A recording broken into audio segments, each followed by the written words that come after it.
Where's your laptop? Did you leave your laptop behind? Impressive. Great. Well, good evening, everybody. Thank you for joining us here tonight. We're delighted to be convening for this discussion about how we can harness the power of AI for public benefit. My name's Jess Montgomery. I'm Director of AI at CAM, which is Cambridge University's mission on AI for science and society. And I'm really pleased to be joined here tonight by my esteemed panel, who I will ask to introduce themselves in a moment. So we're at a moment where we're hearing a lot in the news about the use of AI in public services and its potential to transform the productivity and effectiveness of those services. Tonight is an opportunity to dive into how we might deliver that vision and how we can make sure that AI technologies really connect to public benefit. So before I start, I'm just going to say a few words of housekeeping. We are not expecting any fire alarms tonight, so if an alarm does go off, please be guided by the festival team to the appropriate exit, which will be straight ahead the way you came in. We are also recording the event tonight, so please keep that in mind. Later on, we will have some time for audience questions. That will also be recorded as part of the event. So perhaps to start, could I ask each of our panelists just to briefly introduce themselves and who you are and where you come from? I'm Neil Lawrence. I'm a professor of machine learning at the University of Cambridge. Hello, good evening, everyone. I'm Liz Watts, and I'm Chief Executive of South Cambridge District Council. I'm Tom Smith. I'm the Director of AI at the Ministry for Housing, Local Government and Communities in Government. Good evening. I'm Robert Pollock. I'm the Chief Executive of Cambridge City Council. And so our discussion tonight is about the use of AI in public services, and we've heard a lot about the use of AI in different parts of government. Could I ask each panellist to start with some reflections on where have you seen benefits from the use of AI, either for residents or for staff? And have there been any surprises about your experiences with AI in government? Robert, could I start with you? Okay. I think it's too early to answer that question. I think Liz has got a couple of good examples I hope she'll talk about. I think we've been testing AI in a relatively controlled environment. I think the big challenge is to get people more excited and curious about it. We were recently one of the signatories, along with lots of local companies who are the leaders and at the cutting edge of AI in Cambridge, also the University of Cambridge. In fact, the document that you coordinated, which I think was really helped to propel interest locally in Cambridge about the role of AI in public services. It prompted us to have an internal discussion about the policy. And I think there are some concerns, as well as the opportunities, around making sure this technology is safe, secure, it's used ethically, that the compute power requires a lot of energy, so how can we bring a sustainability element? But we now do have a large language model at an enterprise level across the council. We're setting up some AI clubs. We're testing something called Magic Notes, which is almost a productivity tool to help caseworkers deal with more complex housing or benefit cases, frees up their time. So at the moment, we're really using it as augmenting job roles. We're, over the summer, going to be looking at how we can automate more processes, which I think would be really good. But I do think and it's great to see so many people here, I think there's a big role for all public sector organisations to encourage the public to get curious about AI in their own lives and in the workplace too. Tom. Brilliant. We're all using AI quite regularly. So I've come up from the train. I used Google Search to get here, Google Maps to get here. That's an optimization. It uses similar kind of approaches to some of the things that people are excited about right now. We all have phones that we're taking pictures on that are recognizing faces, that are changing kind of settings. So there are things that we're using day to day already. And I think this is the interest right now is there are tools and products and services and techniques that really feel and look like they have value for local government and national government services, so public services in the way that we all kind of engage with them. We've just sort of heard a couple of examples of things, but I think it's really early days. I agree on this. Examples of, say, adult social care caseworkers, like the magic notes, all of those are being tested and some interesting results coming out, time savings and so on. There's lots of good stuff like that. In central government, we have a suite of tools which are called Redbox, Minute, Consult. They do the sorts of things that if you know what ministers do and carry around red boxes full of papers, you can imagine what those sorts of AI tools are there to help. They help to sort of summarise what's in the red box tonight. There's a lot of papers. Where's my kind of 1 minute digest so I can then work out what to look at first. So there were some good examples, but it is really early days. However, we've rolled out Copilot and other examples that are available, but we've rolled out Copilot in lots of organisations in pilots and trials. You're saving about 30 minutes a person a day. That's a big saving if you're thinking about government budgets are tight. That's a big saving if you're thinking about working new things, new policy areas and programmes. So those sorts of things kind of have a lot of impact when you scale up to 500,000 national civil servants, or the size of the health service, or the numbers of people working on adult social care and so on. So there were some really big examples. There was something about what excited me, and this is one of the examples. It's not in government, but Boston Consulting Group, who are a bunch of consultants, ran various trials on consultants using large language models like Copilot and ChatGPT versus consultants not allowed to use. They then just got on with their day jobs, doing what consultants do, and they found kind of a number of things out after this trial. First up, kind of speed saving, so more work coming out, quantity. That's probably sort of obvious. The quality of the work also went up, and that's kind of not obvious, and that's quite an interesting one. It's sort of the idea of how you use Copilot. The thing that surprised me is how interesting it is in terms of generating ideas and creativity. But the thing that I kind of got most excited about was the biggest benefits were for people, the lowest performers. So it wasn't just the high flyers and the top performers who were using this sort of tool and thinking, getting on with it. It was people who were maybe kind of struggling a bit or had too much on, and it was helping bring them up. And if you went round to a bunch of local authority chief execs like in the room, or people running businesses and said, I've got a way of improving the productivity of the half of your team who are below average or not doing so well, that's brilliant. I've spent all my life looking at how you measure and model deprivation and poverty, thinking about areas that are left behind, ways and tools that can kind of help groups that are struggling. That's great. So that's the sort of thing that's exciting me about it. So probably I'll talk about one example of what we're doing in the council, and I imagine for lots of residents here, you will have commented on our local plan when we go out to consultation. So in 2019, we went out for our first consultation, and we received about 20,000 comments. And I know, because I sat next to two of the people who did this, that it took them about 6 months to input those comments and to organise them and to analyse them. And that was a really slow process. And, you know, I imagine as members of the public, you were thinking, what has happened to my response to this consultation? Is anybody looking at it? Is anybody doing anything with it? So we have a number of stages of consultation. The next stage is in the autumn. And between 2019 and now, with funding support from central government, from my friend here, we have built a large language model for our planning consultation.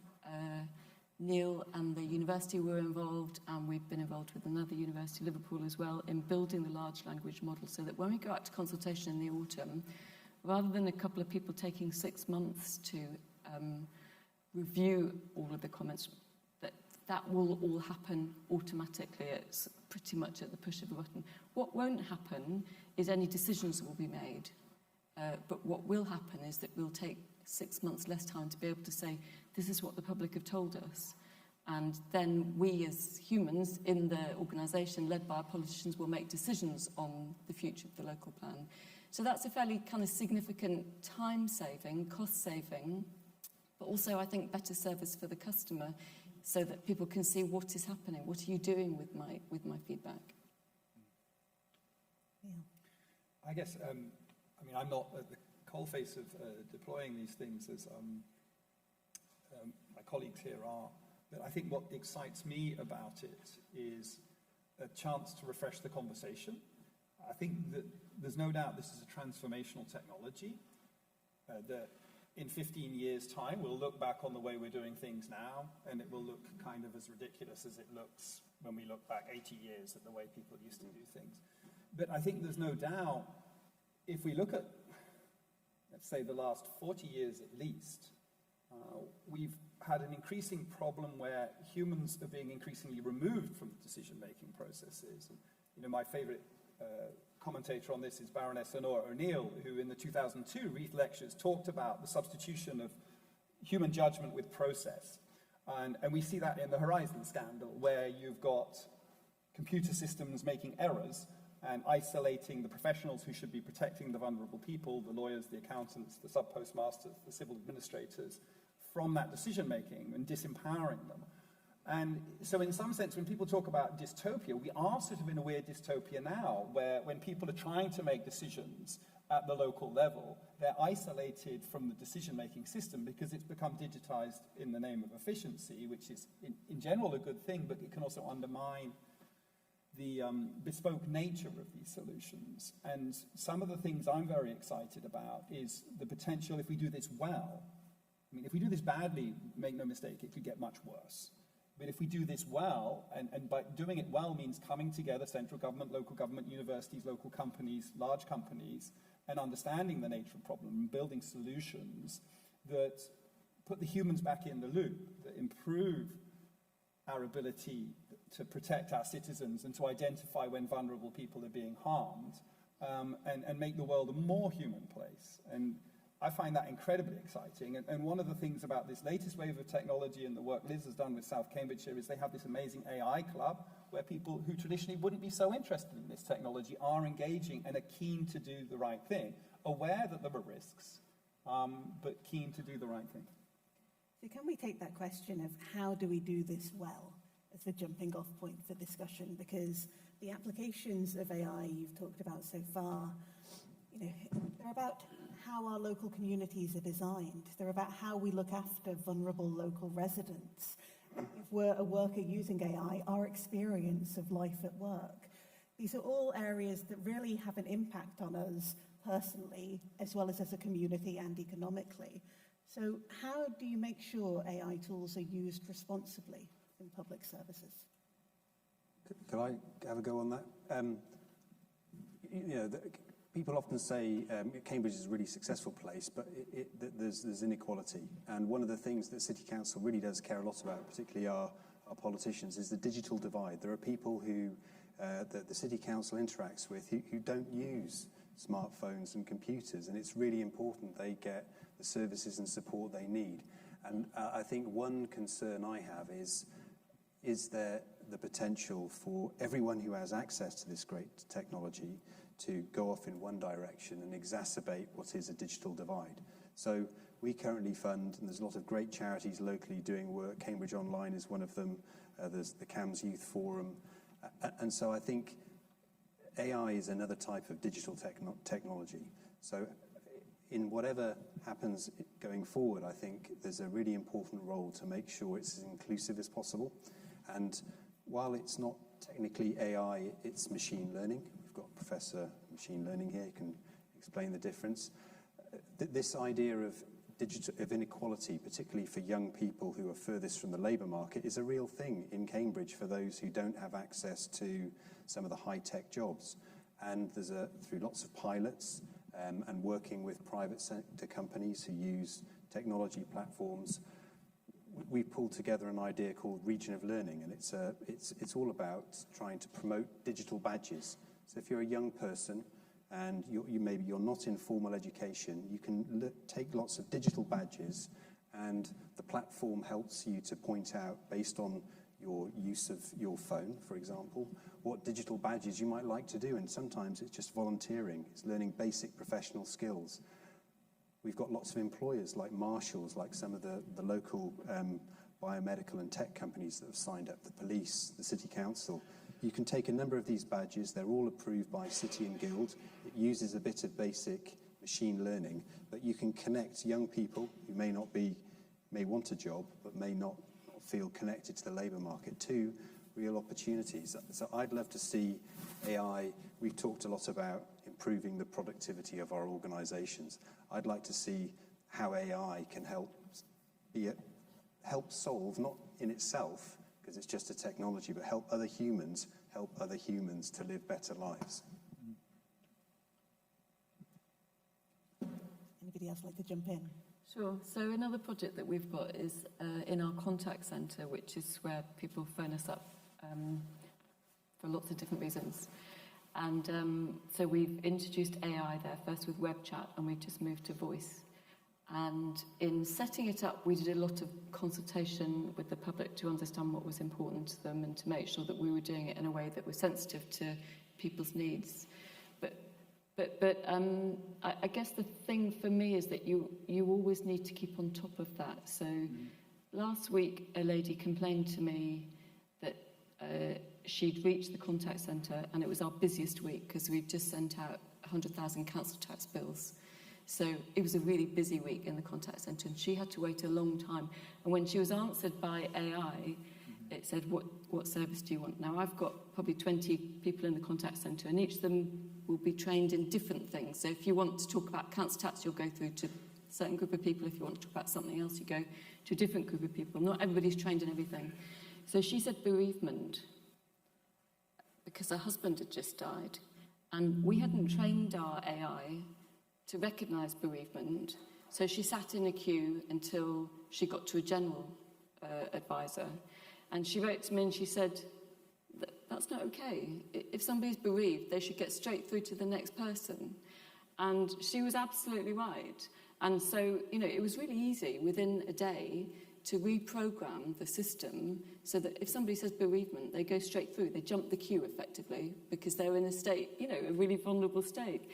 But I think the thing about AI is that you can sort of implement something and think, right, you're done, dusted, you fix that problem, move on to the next thing. But actually it's about, continually sort of monitoring and learning and making sure that what you're doing is sensitive to the needs of your customers. Can I to build on that?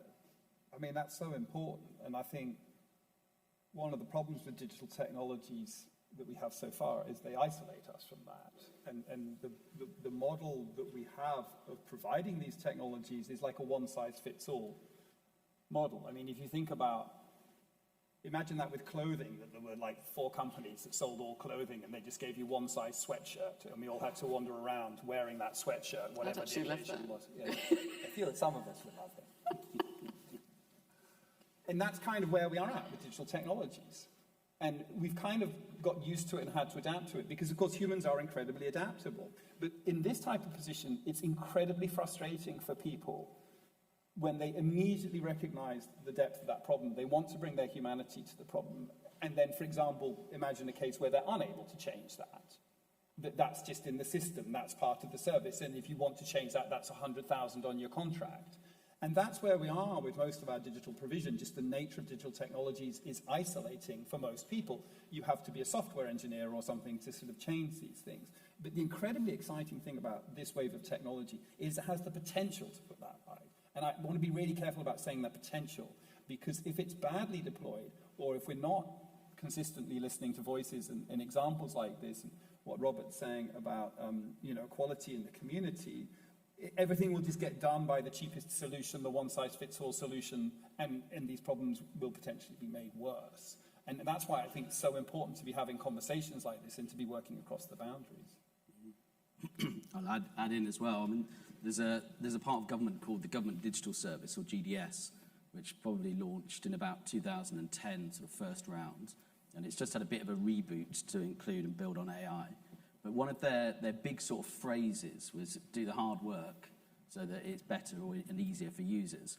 And that's the kind of, it's sort of Liz's example. You need to keep understanding what are citizens trying to do with this service.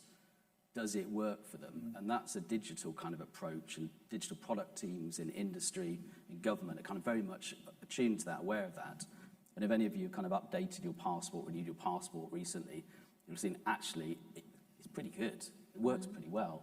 If you've gone and rented a car abroad and got the kind of, the sort of printout, again, it's pretty good. It can contact a lot of different services, some in industry and so on. So there's a lot of work that goes into that to make it a bit seamless. So one of the things about hiding that, but then there's a ton of stuff under the bonnet, which we want to understand as public servants what is happening there. And that kind of comes around to the point on lock-ins and so on. And my big area is around data and data flows. So you need to be able to have the data that feeds into services, that underpins services, reusable. So taking a local example, in my area, down in Brighton, we still have lamppost notices on planning applications. It's 2025, that's mad. And so, but there is a lot of, it's difficult to move from that into a system where all planning applications and so on are reusable across the country.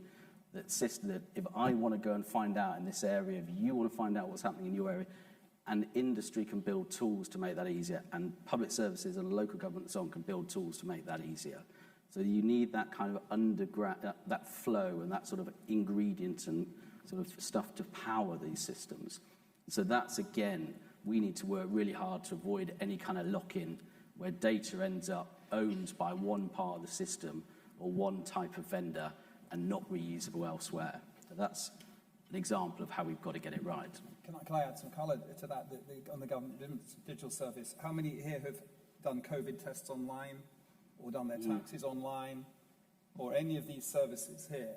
When you're looking at the interface that you're using, and I worked at Amazon for 3 years, those interfaces are far better than any interface Amazon is offering.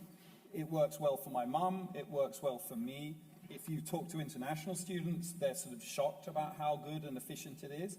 That was all the work of the government digital service. And it's incredibly hard work because you're catering for such a diverse population, trying to make a form that is as readable to me as it is to an older person or a younger person. But it's proof positive that I think government did that really well. You may have different experiences. Could I pick up on the point about notices on lampposts? Because it connects to what Robert was talking about earlier in terms of those digital divides. We know that there are still a lot of people who don't have regular access to laptops or smartphones or the internet.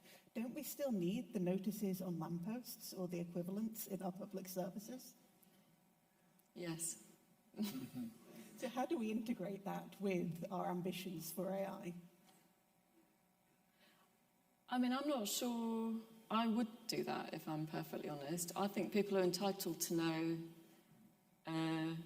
if something's happening in their street. They're entitled to know that without having to go and look for it.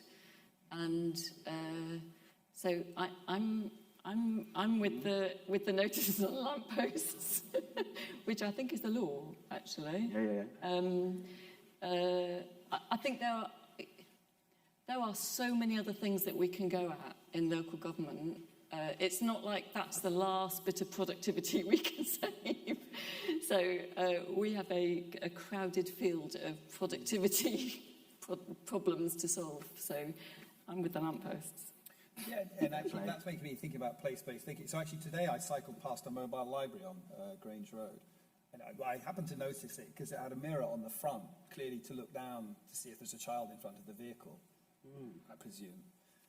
And I was just thinking about, as I was cycling into work, one of the challenges I think we face with modern structures is that we don't build community around information. When you think about library, when you think about City Hall, and the place-based nature, and I think that's another reason why I'm so interested in local government work, because we know that those communities, place-based communities, are sort of fundamental to thriving societies and better equity across the community. And I mean, that's a sort of fundamental challenge in your area, isn't it? I mean, that's what we're all about in local government, is shaping places and supporting communities in their place to do the things, that help them kind of live kind of good, thriving lives with decent jobs and, nice places to play and all those sorts of things. So that's kind of our sort of greater principle, I suppose, how we do it and the tools that we can use to assist us. If, as you say, if I can get all 850 of my colleagues to spend half an hour less on admin every day, then they can spend half an hour more on, doing that kind of greater purpose stuff. So how can we get to the challenges or opportunities for using AI that really resonate with people, that people really care about? What have you been doing to try and surface some of those kind of real resident interest issues locally? First of all, you have to go out and ask people what they want, I think, and that's what's been missing so far, because I think as the public sector, we're still trying to understand what this is. It feels like it's a really good technology, but at the moment, there are a lot of cowboys trying to sell you what they think you could use it for. Until I think we're more confident in understanding how it can be used, then I think that there is some work to do in community centres, in lots of our touch points with local residents to understand what they want. What would they like improved? And then, as Liz says, how can AI help solve that in a more effective, and ideally a cheaper way? Neil, maybe could I come to you on the role of the university here, because Cambridge benefits from several world-class research institutes locally. Shouldn't we be doing more to help our local and national government colleagues as they deal with these challenges? Yeah, I think, well, we're certainly very aware of that. And I think, so trying to just step back from the public decision-making, but the technology itself for a moment, and just talk about what's going on here. We're talking about a total revolution in the way that we share information. We've already sort of seen that with the internet. It's kind of as if someone's just reinvented writing. And in our society today, we've settled into processes that are based around old ways of doing things. That we certainly don't want to throw those processes away. But, I have to say, the notion of artificial general intelligence is eugenic nonsense. It's as absurd as an artificial general vehicle, right? And I think it's appalling that we put so much time onto that notion that this can replace a human. But while that's absurd nonsense, don't mistake the fact that this technology is massively transformational, because for the first time, everyone in this room can talk to a computer in the English language and have the computer do the thing they want. Now, in the past, that's only been something that's accessible to software engineers, and even then, they have to work very hard to sort of think about how to get the computer to do it. So this is a massively transformational technology. Now, what does that mean? Well, I think I don't think universities are doing a good enough job. I mean, we can point finger at lots of institutions about where things are going wrong, but just trying to look after one's own patch. The role of universities in society has to be looking at, of course, there's academia, there's sort of like, learning for the sake of learning. There's, my colleagues that are just focused on some piece of history that they don't necessarily believe should have impact. But there has to be a role in there for us to be steering and supporting society to deal with these innovation challenges. And when you think that the University of Cambridge is, a leading university in the country, then for my book, what leading means is we have to show the way forward and enable others to follow. And one of the things we've been looking at is the history of how, over time, universities can become more and more detached from their communities and their community problems. And you even see this today in civic universities that are specifically set up to support their cities, when you think of like Birmingham and Manchester, in the Industrial Revolution, in developing the type of people that they needed for the skills to solve the problems locally. Now, back in 1851, there was a royal commission that investigated why the universities of Oxford and Cambridge had done nothing to contribute to the Great Exhibition. Because all the stuff in the Great Exhibition was coming out of the civics. It was coming out of Manchester, Glasgow, Birmingham, or Germany. All the technological innovation was being done by the universities that were immersed in their communities and supporting their communities in delivery. Now, I would argue today that it's not just Oxford and Cambridge that you can criticize for that. I think it's the whole university ecosystem, and it's largely driven because our incentives are all, well, you should all be working to get things on the cover of Nature or talking about how many Nobel Prizes you have. And that's fine. We have a lot of Nobel Prizes, according to the people on the Punting River, right? But what good does that do to the bus driver in Rotherham? Very little, actually.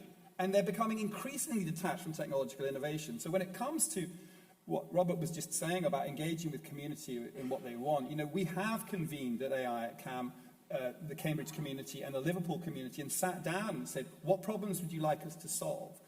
Jess also led a process doing that for the Royal Society 10 years ago. And the public are consistent. They would like advances in education, they would like advances in healthcare, they would like advances in community decision-making, social care, security. They're very clear about this. And the one thing they were clear about 10 years ago they didn't want advances in was computers that could generate art. And the only thing we've made significant progress on is computers that could make art. And I think that's really disturbing. But it's because the problems we're dealing with here, the problems that Robert, Tom, and Liz are faced with are so-called wicked problems. They're problems that have always existed. There is no easy resolution to how you allow a group of community of people to live together healthily and be educated together. They're the problems we should be putting most of our societal resources into. But in fact, what we're doing is putting a large amount of our societal resources into solving problems people didn't know they had, like looking at short videos of cats, which is great, but to an extent, we would like more of that resource to be steered. And, we will always have those things, computer games, new industries. We shouldn't suppress that. But we really need to get in a situation where we're steering more of that towards the fundamental problems of societies. And if universities aren't convening those conversations, there's absolutely no way universities can solve this on their own. But if universities are not convening those conversations, who is kind of the question. Mm.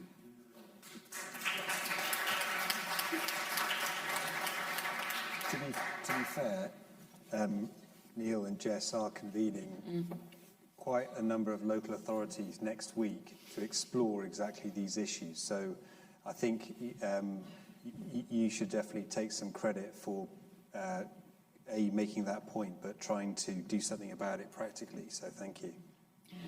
And actually, the example I gave you of the contact centre came out of a conversation that one of my colleagues had with you probably about 18 months ago and sparked that idea of maybe we could do this here. So I think in Cambridge, there's a kind of growing movement understanding that, we are kind of offer a rich field of problems to solve in local government, and colleagues at the university can help us solve them. So it's quite a symbiotic relationship, really.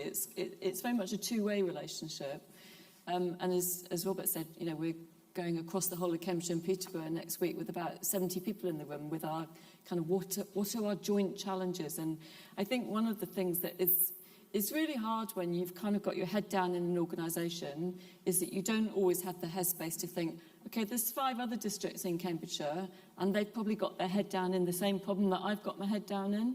And, taking some time to talk about what would be one problem that jointly we could solve and, do it more efficiently and effectively by doing it together. And AI and Cam have been brilliant at convening that space. And to add on to that, what's the role of central and national government in supporting and working with local authorities? I won't be as eloquent as Neil, but there's a huge amount of how do we build things, help deploy things, how do we invest and fund pilots, so the sorts of things that Liz and Robert have talked about, and how do we, what's our position, what's our role in terms of convening, working with academics, working with public sector, and then think about there are system problems, there are systemic problems and challenges.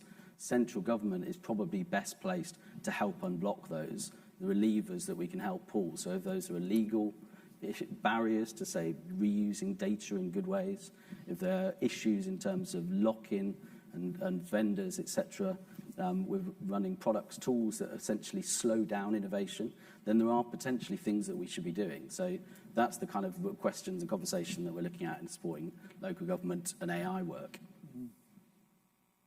And that's an incredible point. I mean, it's one of the really interesting things when you convene these conversations. You're coming into it like, how can AI help? And then the first thing you find out is that there's a whole culture of suppliers basically offering services to local government, absorbing the data from local government, and then when local government want their data back, saying, oh, you didn't pay for API access, that's £500,000 more. And this type of simple support mechanism, because as Liz is saying, people have their heads down trying to get on with doing the job, there needs to be more communication across the people who are doing the purchasing. And these things emerge from these conversations as well. So you sort of convene people initially around this thought that, oh, we're going to learn how to use AI to fix everything. But very quickly, the conversation is really getting down to nuts and bolts and sharing knowledge across different councils about just how to deal with a supplier or what sort of things go wrong when dealing with not just AI suppliers, but regular digital suppliers as well. That sort of institutional knowledge that is so key to getting these things right. So I'm going to come to audience questions in just a moment, so please start thinking about your questions for the panel. As people do, a final question from me.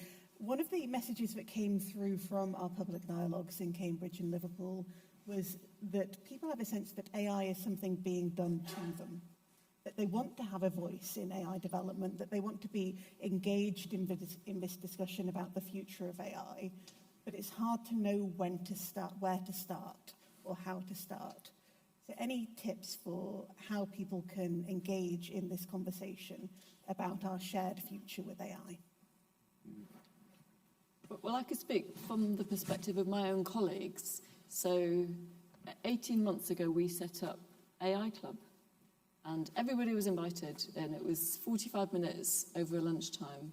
And the reason I set it up was because I'd read this article saying, if you don't understand AI in 5 years' time, you probably won't have a job. And I felt a moral duty towards my colleagues to make sure that, that they do understand AI. And so we meet every 6 weeks. And initially it started off with 100 people, all feeling a little bit nervous about joining a Teams meeting and not really knowing what was going on. And now it's probably about 40 or 50 people every time. And people come with examples of what they've done. They come with problems. They come with... So today, for example, somebody who'd been there for all of the meetings said, I've got this question. I haven't really felt comfortable asking it before, but how can I make my job more efficient? And he described his job, and everyone was like, oh, you just do this. And it was a sense of, oh, great. But I think the thing is that lots of us, myself included, we're not that technical. I don't consider myself a technical expert in any way. I realise I'm surrounded by people who are. But if we were all going to benefit from and understand and learn from and be able to live in a world of AI, we need to have safe spaces. And for my organisation, that's AI Club. I think what Robert said is equally important, that we need to be able to talk to residents about AI in a space that's safe for them, so that it's not a threatening space where people think they have to come as experts and know what they're talking about, because there's a whole load of jargon that I still don't understand. But actually, everybody's got views about the broad concepts and what matters to them, and I think that's really important. I'm going to jump in on very few experts know how to use AI.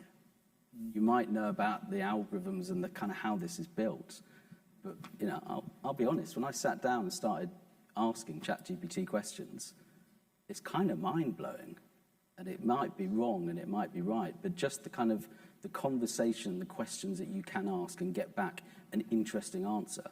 And so when we've rolled out those sorts of tools in our organisation, there are just some prompts. You go to the thing and it says, here's some things that people are asking. And it's like, that's a brilliant idea. That would save me 10 minutes of digging something out of emails or going and looking on the web or going to find Jane who knows this stuff. And it's like, actually, you can ask this. And so the connection of the sort of being able to ask and speak to it in our language, in English or in any language that you like, but not just computer programming codes, that's a kind of transition, that's a transformation. So totally encourage, if you have not spent any time on this, go and ask it some stuff that you want to know. Like, what should I do at the weekend? What might the kids like to see on TV this month? I don't know. Just ask it some questions. Get some ideas from it. And it quite an interesting then sort of process to work through that.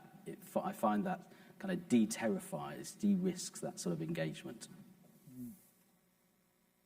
I really love Liz's story, because I think that's exactly what senior people in the public sector need to do, to kind of lead by example.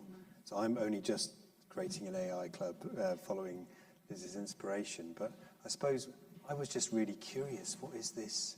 Now I've got about 5 or 6 different large language models, and they each have different types of personalities, and I'm just really curious, and the more I'm curious, the more I learn, and then the more I think, oh, this could be really interesting here, or my partner asks me really difficult questions, and I just go, well, and I sound, but so I think I've found uses for it in my personal life, but also in work. So this morning, I trained up a little AI agent to be a bit of a public policy geek and asked it some really difficult questions about children's social care and spent a bit of time iterating it and then got some decent output. It may not all be 100% correct, but by doing that myself in 10 minutes, I've not had to ask someone else to do it, and it could have taken them away from doing some really important work.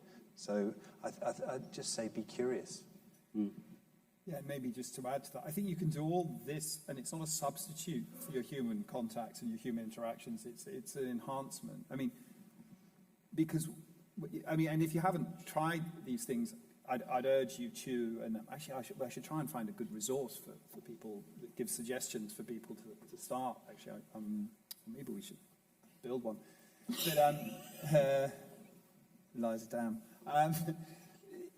I think that the interesting challenge, when you hear about it, you think, well, is that not some sort of substitute for human relationship? But I think, as Robert was just sort of saying, if you can prepare yourself for going into a meeting by having a conversation about a subject area and let's be clear, it often gets things wrong. And it's a weird type of thing what's going on with generative AI, because it's just a distillation of everything like lots of humans have written, and humans get things wrong. But oddly, it will get things wrong in a different way the second time you ask it, which is very similar to humans. And actually, this is a characteristic you sort of want because you want to know where the uncertainties are. So one of the things I will often do with it is I will start a new session and ask the same question again. So I'll go through some discussion, but we rat hole on something, I'll pull out and I'll go through again and do a different discussion, just to try and get the breadth of what opinion is and understanding. And I find it useful because it's giving me something. It's not personally invested, it's not emotionally invested, it's just giving me something, and it allows me to potentially stand back from the issue and think about it. But for that very same reason, it's also not useful, because it isn't personally invested, it isn't emotionally invested. So it can allow me to stand off a situation and think about maybe a work colleague and how I can improve my relationship with them. But I can't go back to it and sort of say, but you said this, and you're responsible. No, it's not. I'm still responsible. I have to be responsible. And I think it's an amazing tool for improving the way you think about problems, but it's not a tool for devolving your responsibility for the decisions you make or for substituting that emotional connection you have with other humans. Mm-hmm. Questions from the audience? Do we have microphones? Hello, Jess. Neil Ben Hawes. I worked in government. I worked on AI, but also previously on smart cities. And it's coming. I mean, I think that local government has come a really long way digitally in the last decade, with not a lot of help from central government, actually. But I just wonder, I'd bring out a bit what Neil was saying about, the appeal of using a machine learning model is that it improves, and it will also, you'll build up more data. And who owns the improvement? And I think there is a real question about how we make sure that the improvement, as you said, you can end up with a supplier owning the data, and that is not acceptable with a public service. But who owns the improvement? And do you think really that public and civic organisations will actually end up doing more in-house because these things don't really fit a contracting out model? When you've really built up a sort of Cambridge local public data model, that's something. Should that be owned by the city? Are you actually going to have to own it yourselves rather than contract out a service?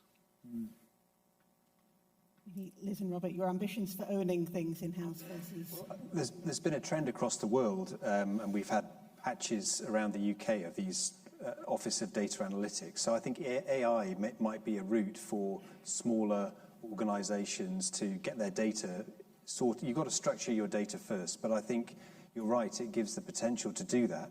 But we'd have to make sure there are really strict guardrails around that, who has access to that data, that it's secure data. But I do think you're right that the scope for building things in-house could become a lot easier. That's my hope and aspiration. And I think the more we talk to AI at CAM, the more we learn about where the market might be going in future. So we have a digital strategy, to try and improve its digital data and technology. So we're really keen to see how that can help us get there quicker. Because if we can get there quicker, I think it can improve the services for residents, and that's why we're here. Mm-hmm. Further questions? Hello, I'm a professor of design and human behaviour. At the base of what we do with AI and machine learning, we're using the Michi model of behaviour change in health to try and drive those Riddle-like wicked problems to one side and see if we can actually use the machine learning tools to help people change for the better. What worries me, and this is my question, I also live in Abbey Ward, which might as well be on the moon in this town. We are the least looked after.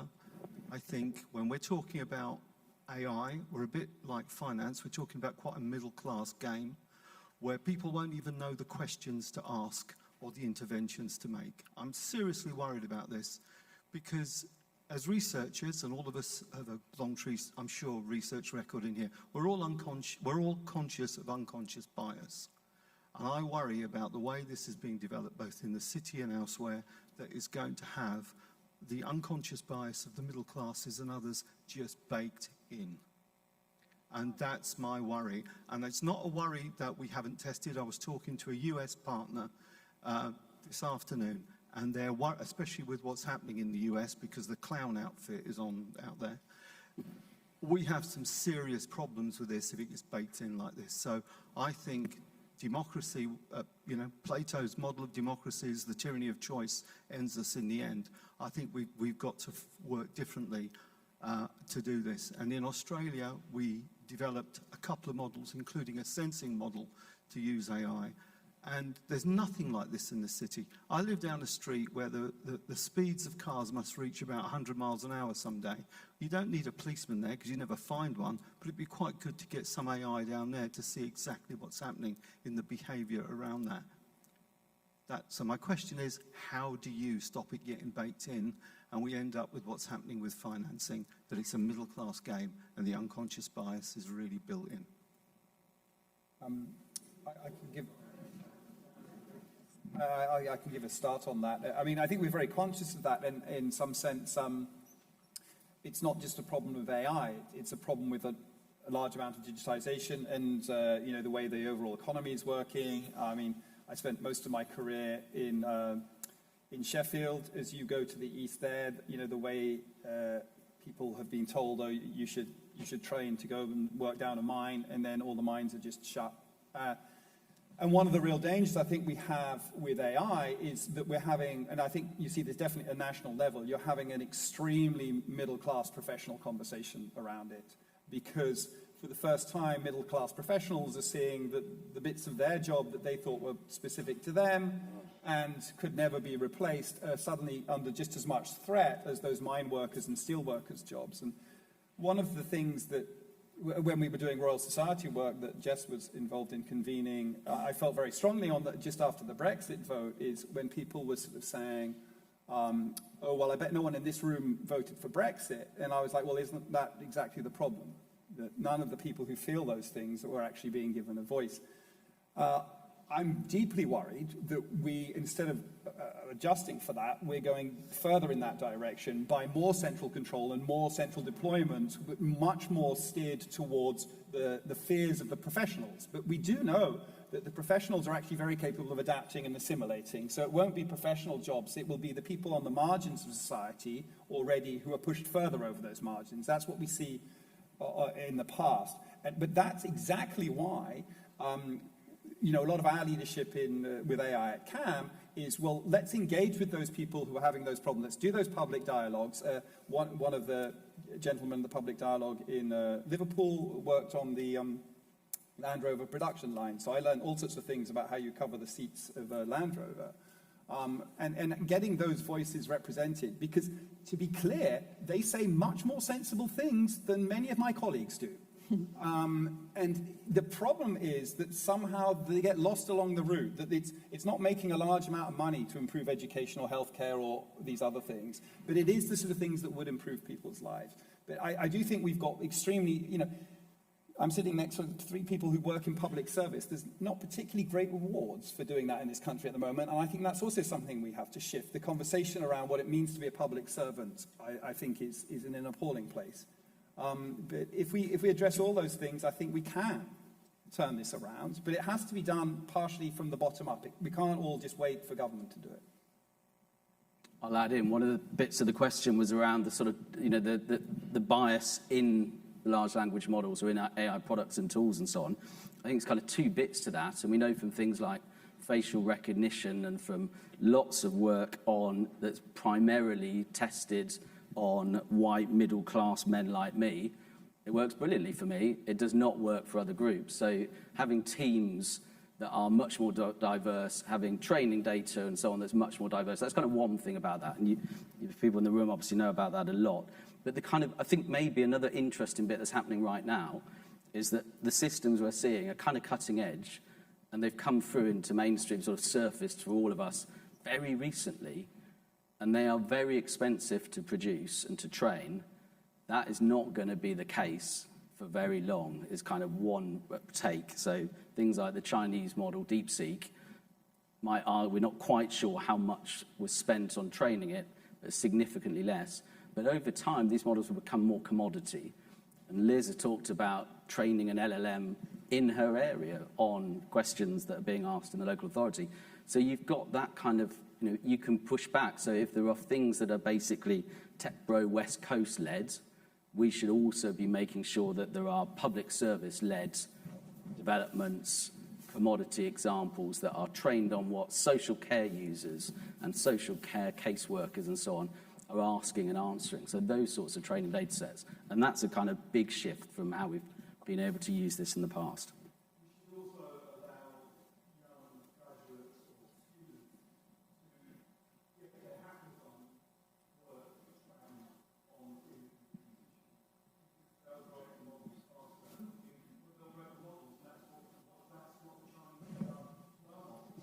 Great, thank you. And put them into local authorities so that they can see what the real problems and challenges to solve are. Could we come to the next question? Yeah, hi. Thank you for the talk. I have a few questions about the back-end thing. There are some problems associated with the cost. So building and continuously improving the models requires infrastructure and people know how to do it. And what are the costs associated with it? And do they outweigh the current cost without AI? So what is generally the value per cost? And something connected to, if I remember correctly, there was some talk about one of the models and how it was applied with the bereavement example.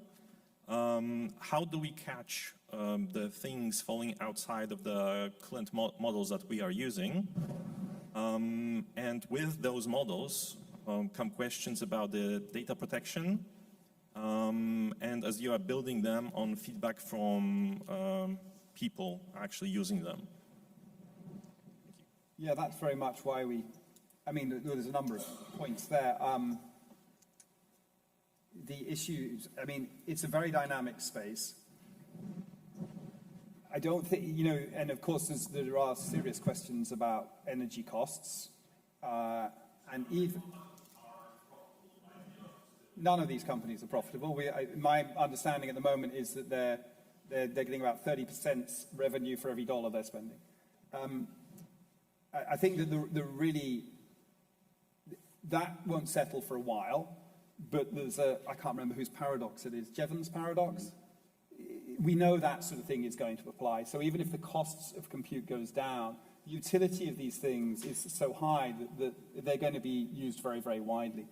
And that's going to create significant problems for the United Kingdom. We don't have very renewable energy sources like maybe Norway or Finland or Sweden do. So I think there's a lot of questions there. And everything else you mentioned is, so if you look back at, for example, the history of my work, I've spent a decade looking at those type of problems, and that's why we sit down together. But there's no point in theorizing about those problems in a university thinking it looks like this. You have to sit down with people and work out the mechanics of that in deployment. So the answer would I think, vary according to deployment. But yes, all big issues. Mm.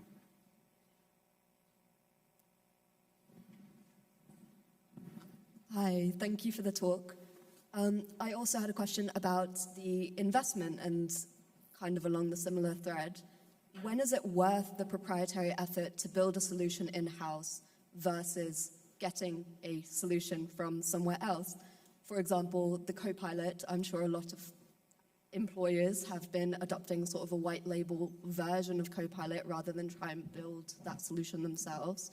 But something like you mentioned about the comments for the visits and getting the comments on being able to ingest that and automate that in a better way, that was an in-house solution that you decided to invest in. What sorts of things go on when you're thinking about that? Mm. I think there's a really simple answer for that for local government. I think, as Liz has said, there's lots of opportunity, yeah? But everyone's coming forward saying, we'll solve this individual problem. And there's about 1,000 use cases out there. The bigger thing is that local authorities are going to have to reorganize in the next 2 or 3 years. So there's really only point, I think, at the moment in investing in something that's going to have quite a quick payback. But I think there's the potential for lots of those. The issue is more with any technological change, are all the staff going to adopt it? And are they going to use it well?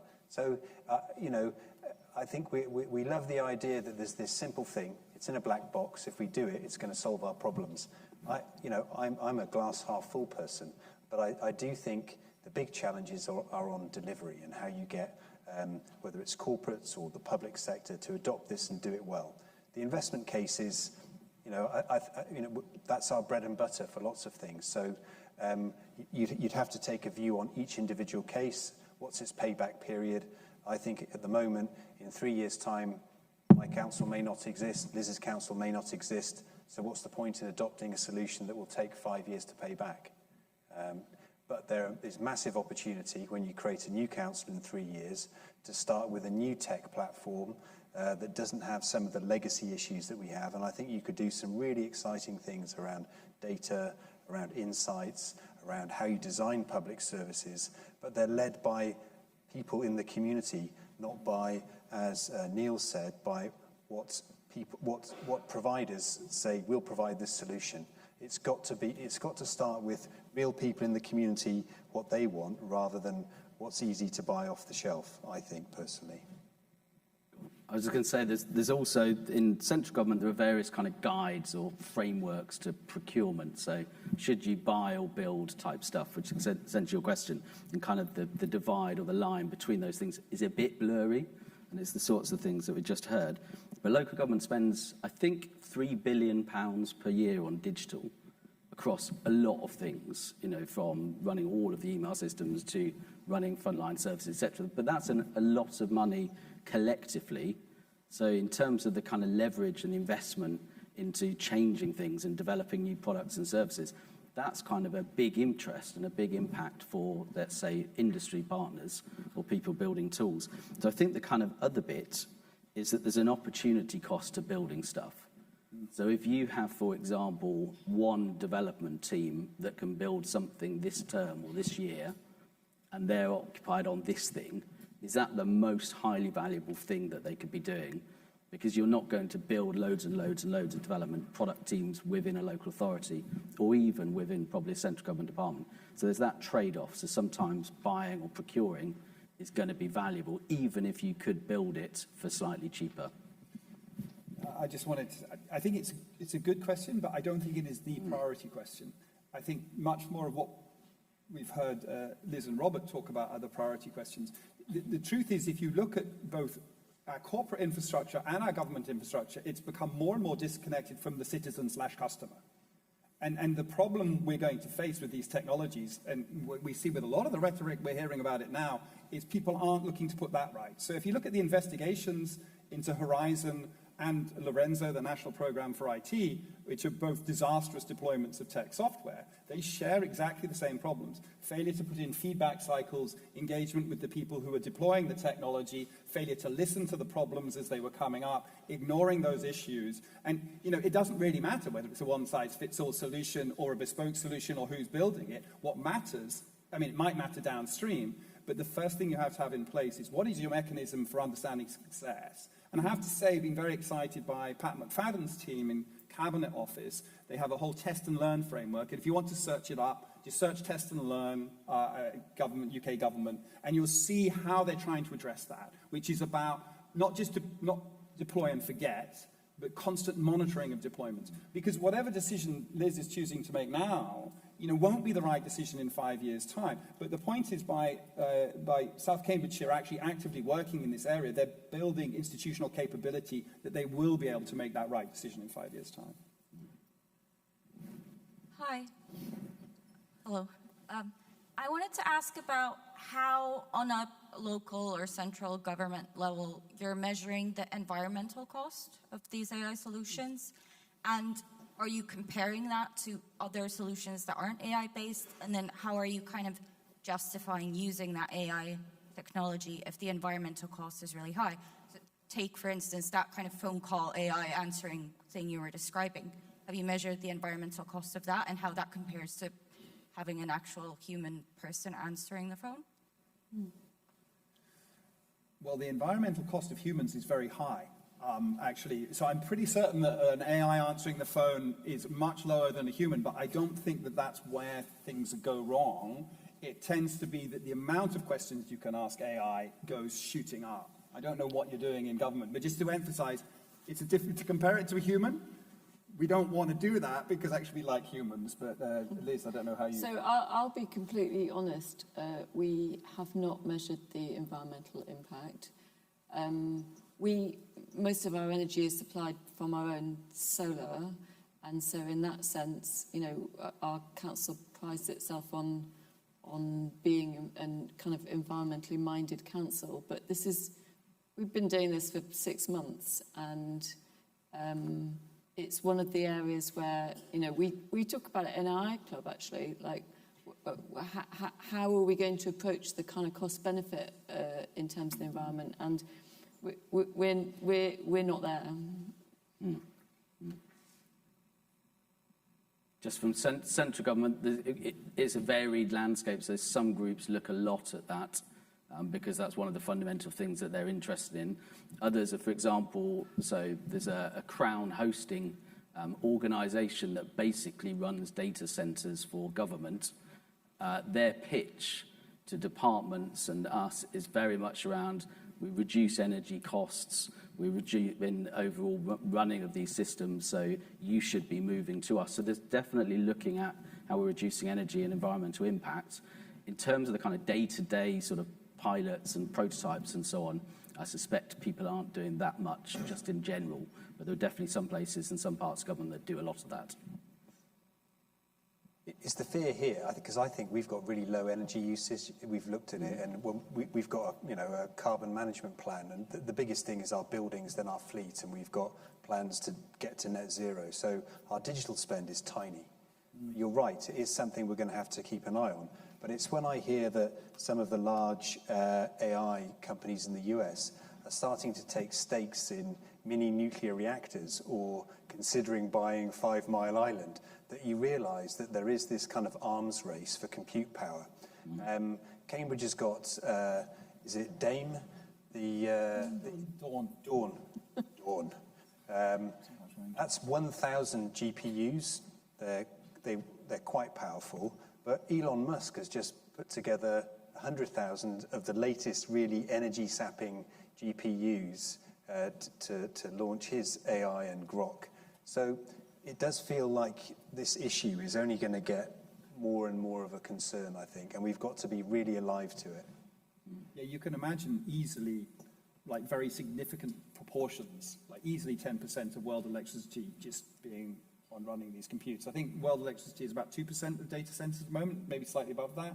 I think, I haven't double checked, but I forecast this 10 years ago that it was going to overtake Africa, the percentage. So I think that's true, I haven't double checked, but roughly the rate it was going up, that the amount of electricity we're spending on data centers is larger than the whole of the continent of Africa uses. And you can easily imagine that shooting up to some very significant percent, and it's a major, major problem. So we're going to come to a question here, then I'd like to queue up maybe 2 or 3 we could take in a group to round off, so if our great volunteers could help with that. So one of the things with new technologies is quite often people take them and try to make them do things we already do better, which is a little bit, I think I like blue sky thinking. So it would be good to actually look at the city council issues and the council issues to see, one of the problems is in-house, you're always dealing with what you're doing with. And so it's a bit of a two-part thing, really. Is it possible for the councils to join up with the university in a way that you offer a scholarship specifically for AI for the betterment of Cambridge people? That may open up some blue sky thinking because they're not entrenched with the daily running of the council, but it may also offer greater connectivity on this. It doesn't have to be funded through the council tax. We could have a what do you call it, funding, a community funding pot. I'd put in a £5. Excellent, we'll take that. Responses to this, and then we'll take a final round of questions. We are actively thinking about that. I think the danger is that universities might be a bit too blue sky. So one of the things and Greenwich have something like this, is thinking about community interest companies, or a third place is interested where Liz is thinking is on this, where you've got a group of people who aren't worrying about publishing Nature magazine, like universities are incentivized to do. They're interested in, really, they care about the problems that local government are thinking, and they're thinking about these sort of 12, 18-month timeframes that are very hard in an operational business, and then they become a great interface for the university itself. So, and we don't think that's just true of local government, we think that's true across the board, that there's this missing third places of convening people together, caring about problems that may be panning out in the next 12, 18 months, hard for companies and organizations to do, but not really incentivized universities to do, because for a PhD student, they're having to worry about, how do I pass my thesis exam, which might require something that isn't useful in some sense. Yeah, I mean, Neil and I have spoken, I said to Neil, send me a PhD student and I can just let them free in the council and they can find problems that are real world problems and help us solve them. And Neil said, no, those PhD students want to write their thesis and go and get a job somewhere. And fair enough. But exactly that sort of, if I think if Robert and I had someone who would come and, sit alongside my colleagues and be an expert in helping them understand. Sometimes we don't even know what the problem is that we want to solve. That's how kind of new this stuff is to us. So I think it's a great idea, and I'm going to have a collection on the way out. So my purse is empty. I'll just very quickly add in on that. Your first part of the question was around not having faster horses and not just doing what we currently do, but a bit faster, a bit better. I think some of the tools kind of give the opportunity to transform or reform what we do as well. And what I'm really interested in, say, how you can move to a bit more preventative, a bit more upstream, a bit more early support before things get out of hand too bad. And I think some of the data flows and some of the kind of advice and kind of inputs and signals for that are very interesting. And that idea about supporting local authorities and public services through things like, and linking up to the health service as well, I think that's very interesting. It's hard, it's sensitive. There are going to be some really kind of tough conversations to work through. But I think that's an area of possible transformation. Thanks. Given what you've said about the challenges and opportunities, I just wondered what you felt the priorities should be for the delivery of skills and knowledge in schools with regard to AI in order to help really prepare young people for the workplace of the future. And I think we also have a question over here.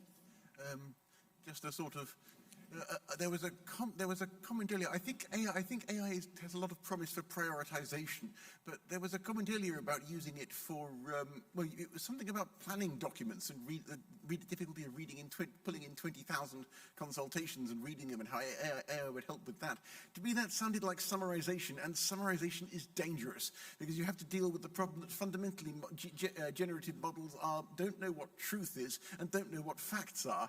So if you fed 20,000 models, 20,000 planning consultation responses into one of those, it would have forgotten the first 19,000 before it gave you any of the summaries, and the rest it would probably make up. I actually tested this yesterday.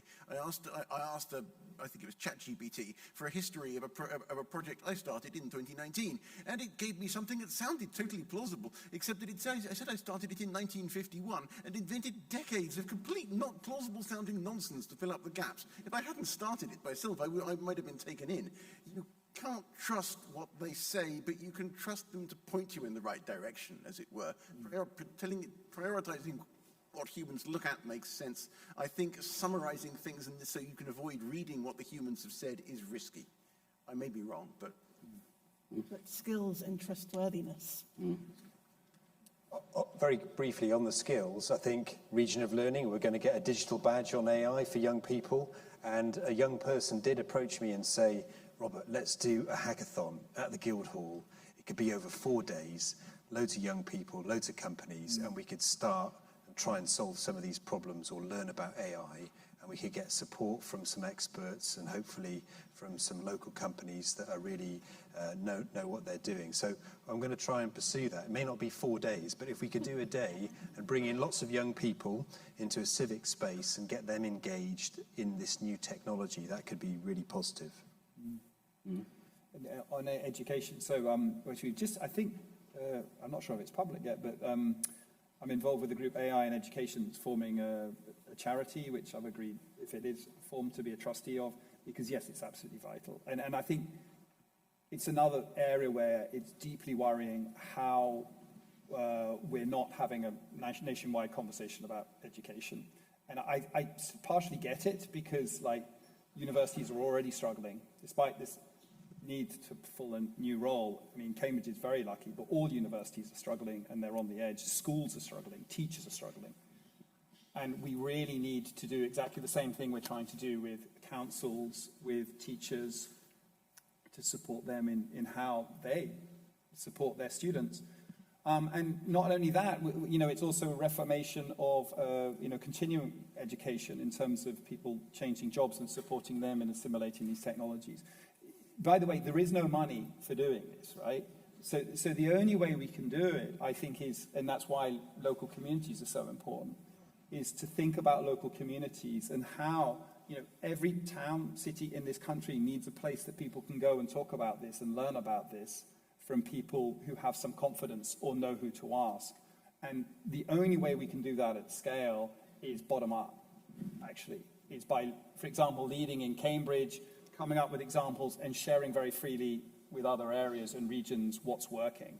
And unless we do that, we're going to be in a lot of trouble. And like I say, there isn't billions of pounds to do this. And I don't think if someone were to spend billions of pounds on it, it would work. But it would work if people like yourselves are interested in getting engaged in it, interested in supporting these initiatives, interested in supporting the sort of thing that Robert just said around local hackathons. But knowing how to do that well then sort of becomes important. And on the trustworthiness point, yes, that's kind of why we work very closely with South Cambridgeshire, because there are all those issues, of course. But there's many, many things you can do for that, and the models are actually being fine-tuned for these specific cases. So it's not just throw ChatGPT at it, it's let's fine-tune. That work's being done in collaboration with the University of Liverpool.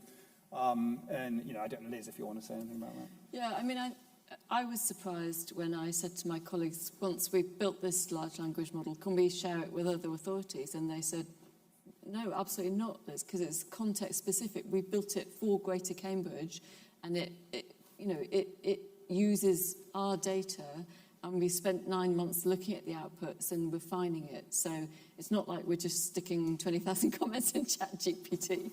So hopefully we won't experience that problem. On the skills stuff, so I can't remember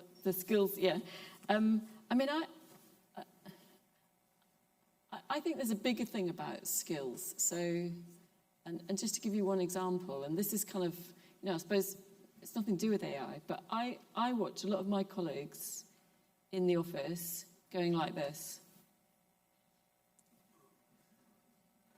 And when I'm asked what was the most useful thing I ever learned, I say touch typing. Yeah. And, we are terrible in this country about learning stuff. We're terrible about learning how to use IT.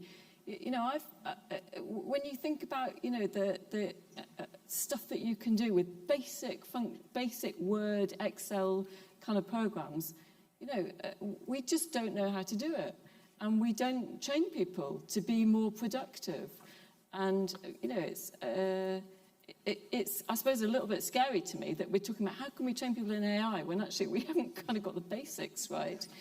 But I do think, that's something that I suppose, as leaders in organisations, we're responsible for addressing those problems in our own organisations. And then, as Robert said, kind of going out into the community and supporting communities in the same way. The nice thing, if you'd had a touch typing club, I doubt you'd have got 100 people turning up. So it's a nice way to sort of, I think it's really interesting that people come for the excitement, but then a lot of it is actually, they learn sort of simpler things. There's a lot of exciting things about touch typing now. I love touch typing too, I'm into it as well. But. Of course, the irony now is that nobody needs to touch type, right? Because Well, they do all that. I can't be watching kids do that. Yeah, It's amazing. or you've just got sort of voice into whatever it's called. But the point is that whatever's relevant at the time, whatever the technology is at the time, we don't learn it well. And, Well, in the spirit of creating spaces to further discuss the implications of these technologies and our hopes and fears about our future with AI, I wanted to flag that we have an event taking place tomorrow from 4 p.m. to 8 p.m. at the Copper Kettle on King's Parade, where a collection of researchers and representatives from the council will be available to talk about how they're developing and deploying AI systems. So please join us for that event, because I'm afraid we've come to the end of our time for this panel this evening. I'd like to say a few words of thanks to the Cambridge Festival team for pulling this together, my colleagues Ellie and Annabelle for all the work they did to make this event happen, and to our colleagues at the Kavli Centre for Ethics, Science and the Public for pulling together tomorrow's Hopes and Fears Lab. Please join me in thanking our panel for their contributions.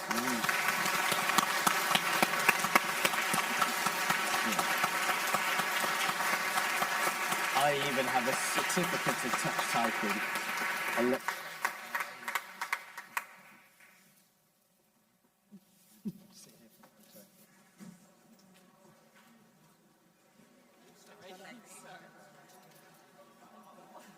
did say if they quickly try and get down there, they should hopefully get to ask the question. It was a shame. They're really keen.